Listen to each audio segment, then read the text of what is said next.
Sathya Sai Speaks, Volume 13, Chapter 25.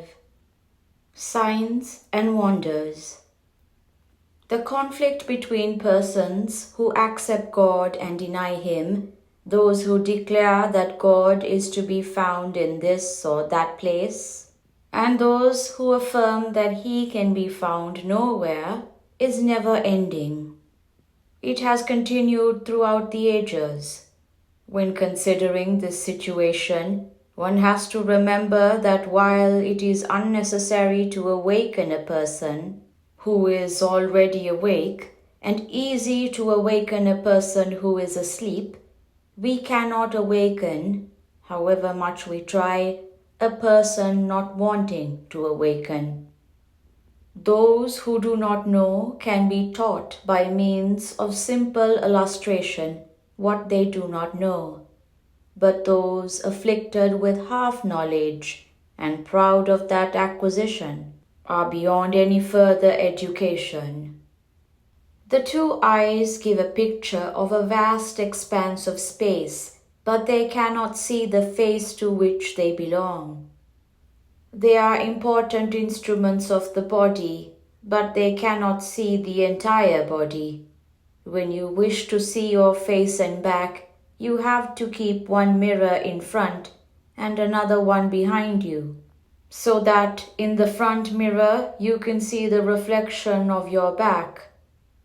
So too, when you desire to know your reality, see your face, and your future, your back, you have to adjust the mirror of self-confidence, confidence that you are the self in front, and the mirror of divine grace behind you.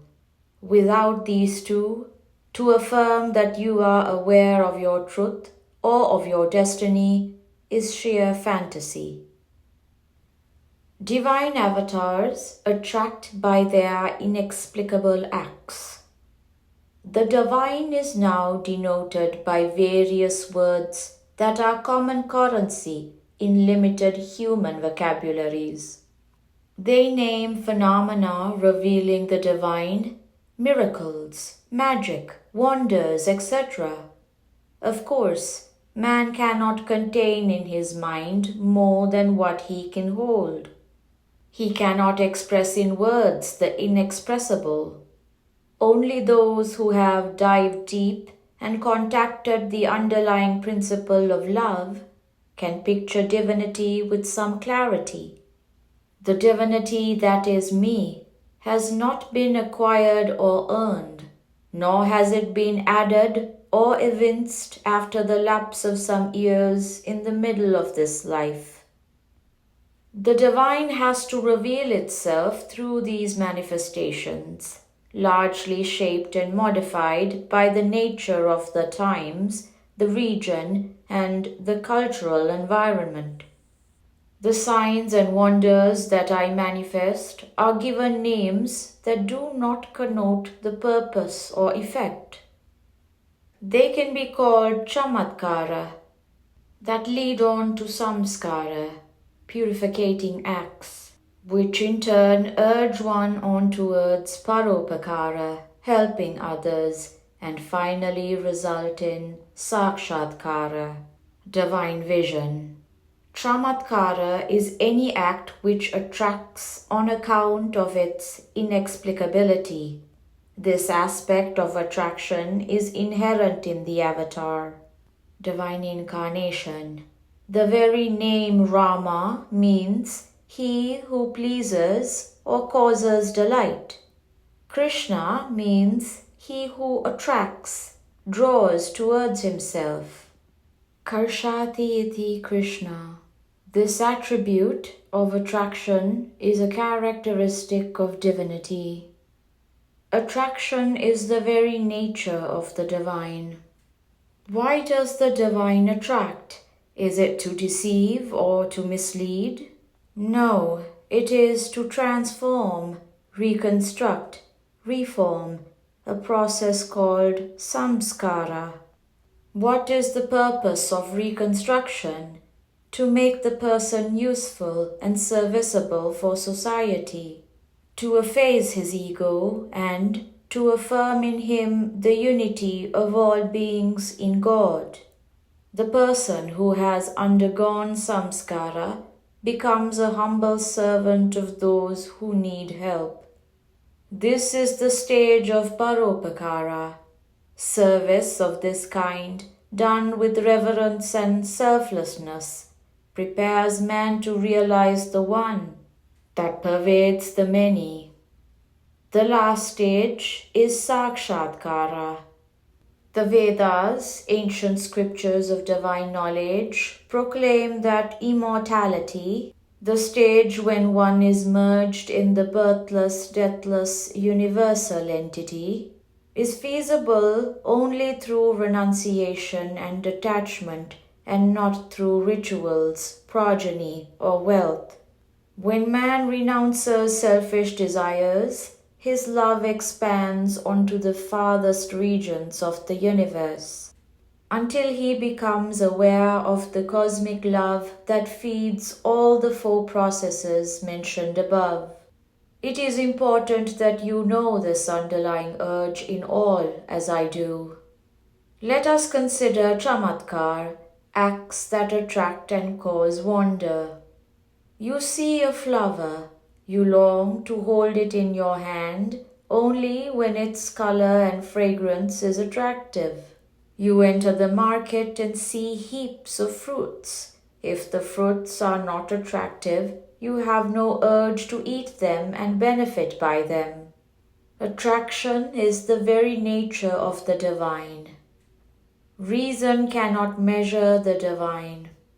Once the person is drawn near, the process of samskara starts.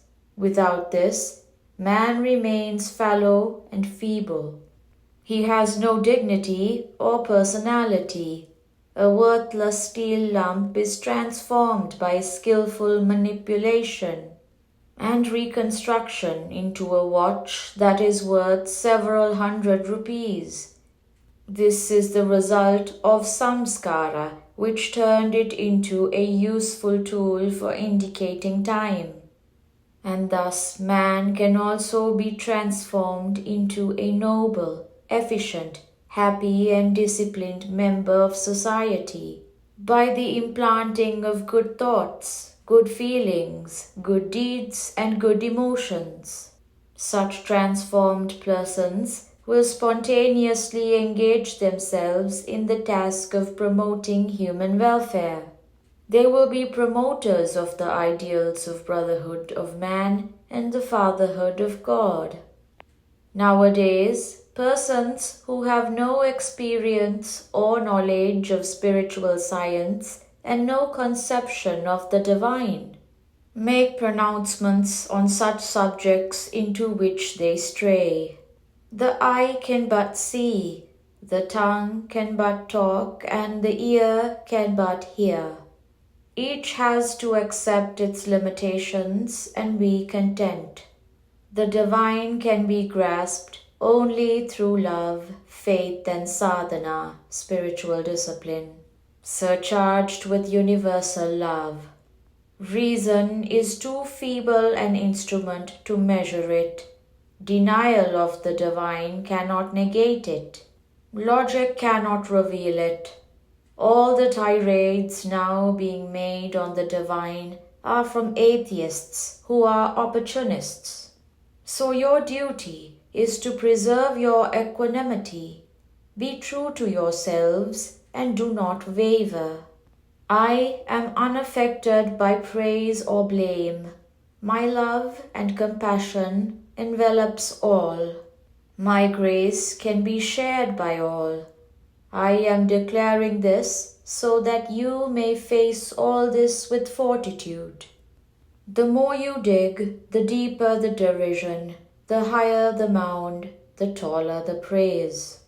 Just as those with a disease in their nose cannot appreciate the fragrance of a flower, those who cannot perceive or recognize the divine are suffering from a kind of affliction that prevents them from doing so. Prashanti Nilayam, November 23rd, 1976. There are two statements in the Gita, both complementary. Shraddhavan labhate jnanam, the man with steady faith wins wisdom, and samshayatma vinashati, he who doubts perishes. The doubt that overpowered Arjuna was removed by the teaching of Krishna, and the necessary Shraddha was inculcated. As a matter of fact, the Gita is a conversation between the Jiva and Brahman, the limited, or rather the idea of the limited, with the unlimited. The Deha Vastra is worn by the Dehi. The body is but a vesture of God, who is eternal and permanent. Sri Sathya Sai Baba.